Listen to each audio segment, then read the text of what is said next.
আসসালামু আলাইকুম প্রিয় দর্শক, কেমন আছেন আপনারা সবাই? আশা করছি সকলে ভালো আছেন।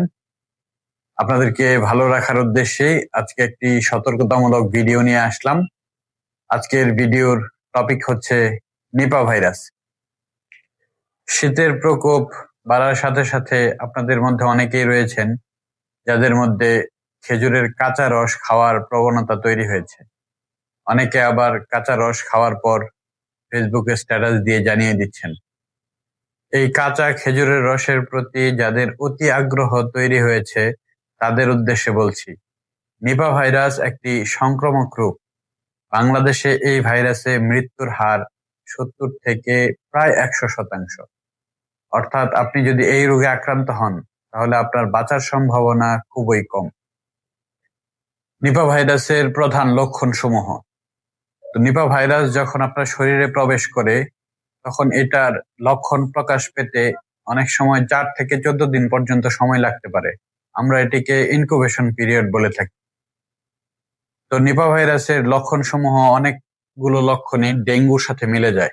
অর্থাৎ আপনার তীব্র জ্বর হবে, মাথা ব্যথা হবে, গলা ব্যথা হবে, অনেক ক্ষেত্রে কাশি হতে পারে, বমি বমি ভাব হয় এবং শরীরের মাংসপেশিতে ব্যথা হয়।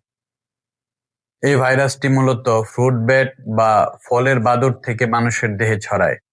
তো এটা ছড়ানোর 2টা উপায় রয়েছে। 1, খেজুরের রসের মাধ্যমে। 2, কোনো ফল যখন একটা বাদুড় খেয়ে অর্ধেক ছেড়ে দেয়, সেটা যখন একটা মানুষ খায় তখন সরাসরি এই ভাইরাসটি মানুষের দেহে প্রবেশ করে। যেহেতু এই ভাইরাসে মৃত্যুর হার 70 থেকে 100% পর্যন্ত, সুতরাং এই লক্ষণগুলো দেখা দিলে অবশ্যই যে কোনো একটি সরকারি হাসপাতালে নিয়ে রোগীকে ভর্তি করবেন। এখন আসি এই ভাইরাসের প্রতিকার এবং প্রতিরোধ কিভাবে করব। যেহেতু নিপা ভাইরাসের ঔষধ কিংবা কোনো টিকা এখন পর্যন্ত আবিষ্কৃত হয়নি, তাই প্রতিরোধই এই রোগ থেকে বাঁচার একমাত্র উপায়।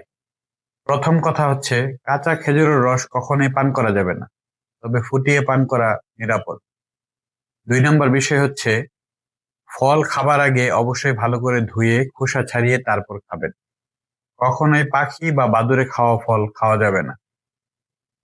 আর আপনাদের মধ্যে যদি কোনো আক্রান্ত ব্যক্তি থাকে, সেই ক্ষেত্রে আক্রান্ত ব্যক্তিকে যিনি সেবা করবেন, সেবা করার পর অবশ্যই হাত ভালো করে সাবান দিয়ে ধুতে হবে এবং হাতে গ্লাভস এবং মুখে মাস্ক ব্যবহার করতে হবে।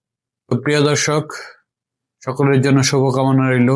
শীতকালে অবশ্যই সতর্ক থাকবেন, ভালো থাকবেন সবাই। আর ভিডিওটি যদি আপনাদের কোনো উপকারে এসে থাকে অবশ্যই কমেন্টে আপনাদের মতামত জানাবেন। সকলকে অসংখ্য ধন্যবাদ। আসসালামু আলাইকুম।